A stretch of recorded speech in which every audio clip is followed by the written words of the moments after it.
Hey guys, this is David here with another video unboxing. I had to not use the tripod this time, I don't have it with me, so I'm back to the shaky hands. So I'm sorry if this makes many of you sick.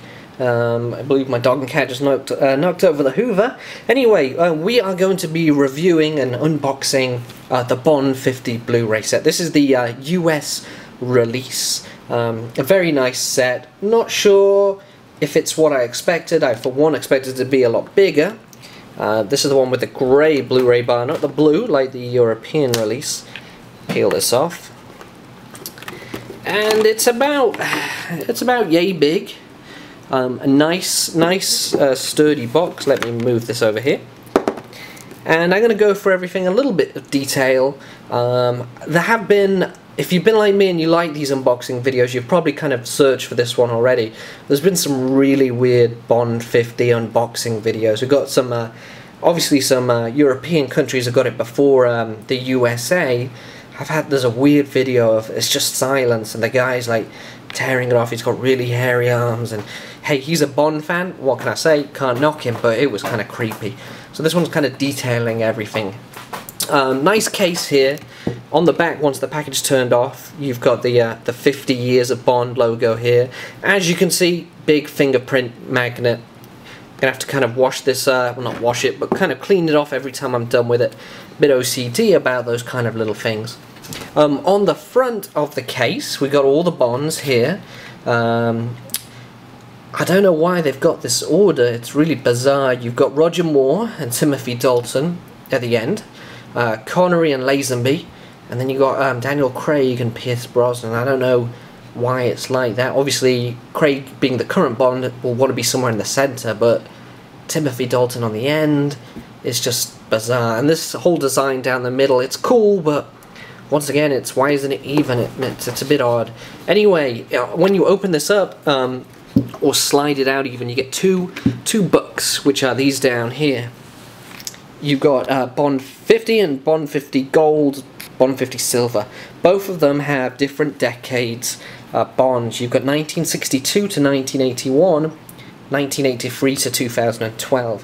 Why they did it that way, I don't know. What the silver and the gold really represents, I don't know either. But it's a nice set. We'll start with the of course, the classics in here. I already have a few of these Blu-rays. That's really what drew me to this. I was contemplating just buying them individually on DVD, but of course some of them aren't released. Well, now I think everything's released. But at the end of the day, kind of money, you know, it was a lot more economical to buy them all in one set and probably give away the other ones or sell the other ones or something like that. But anyway, in here, each disc is kind of represented with 2 discs per page. It shows you the years as well as their the Bond girls here.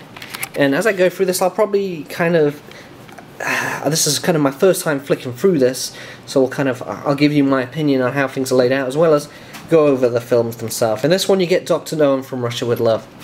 Very nice. Obviously, Sean Connery there, classic. Can't complain. I have neither of these films on Blu-ray already.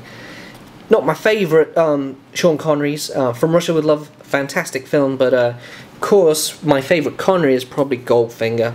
Very unoriginal of me, but it is the classic. Either that, then probably Diamonds Are Forever. Very controversial, but great inlet again. Of course, Sean Connery. You got Goldfinger. Clips from both Goldfinger and Thunderball.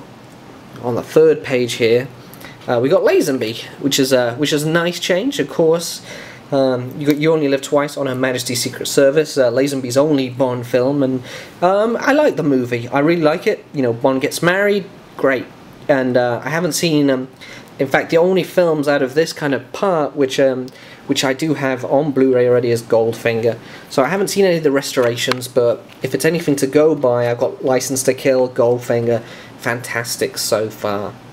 Anyway, just preemptively, like I said, I haven't flicked through this yet, so if the pages are kind of overlapping, because Timothy Dalton only did 2 Bond movies, of course, Daniel Craig only done 2 Bond movies so far, so if they're overlapping pages, or even worse, overlapping books, that's gonna frustrate me a little, so we'll find out.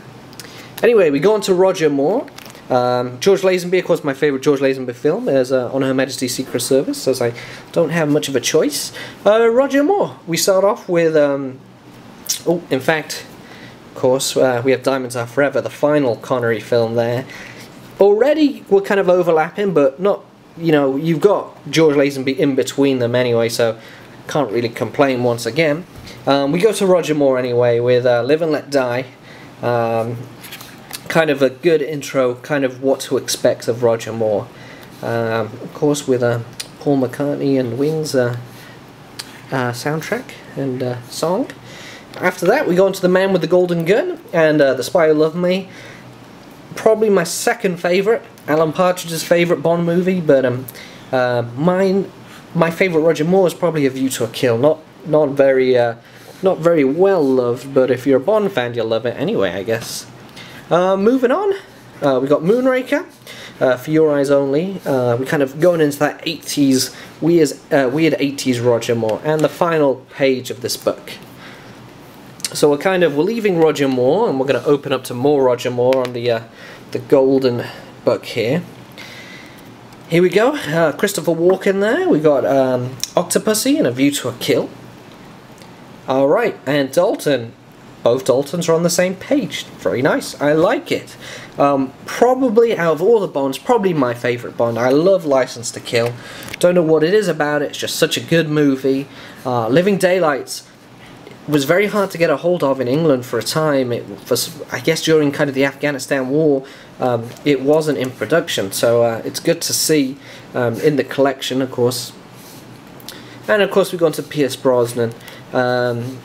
Sean Bean up there, kind of just distracting me. We go to GoldenEye, Tomorrow Never Dies. Kind of growing up with the GoldenEye era, you know, it's a tough call whether that's my favourite Brosnan. It probably is. It's a good standalone movie, even if you're not a Bond fan anyway. But it's either that for me or probably The World Is Not Enough. Despite having, you know, Denise Richards in there and she's alright, you know, but this is probably one of the earliest Bond films I saw in the cinema.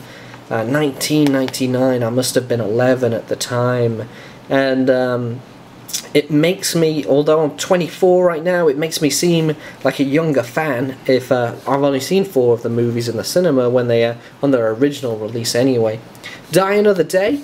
Halle Berry there. We've got a nice thing about this Blu-ray compared to the briefcase DVD version which I had. This one has the trivia track, which is something that came out with the original DVD, kind of, because this one, the 20th movie, pays homage to all the other movies. Lots of scenes kind of reference everything, and this one will pop up and kind of show you what each scene is in reference to. Very nice, like it.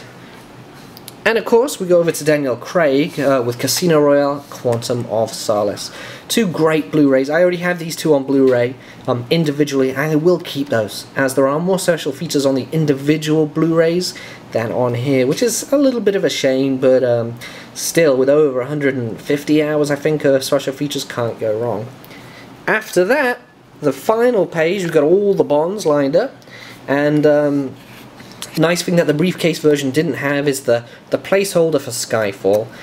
I don't know if I'll be putting the DVD in here. We've got a cardboard backing, so whether or not the Blu-ray is going to go in there, or I'll just keep it in the Skyfall box. It's nice to have that option though. But it says look for DVD and Blu-ray on in 2013. Looking forward to seeing that when I go back to England in October. After that, you get the bonus disc here, which I will probably be popping in right away after I've done this and after I've done the Avengers video. But this does have, let me grab this, all new special features. Let me kind of get this in focus here. Great. 6 segments covering 5 decades.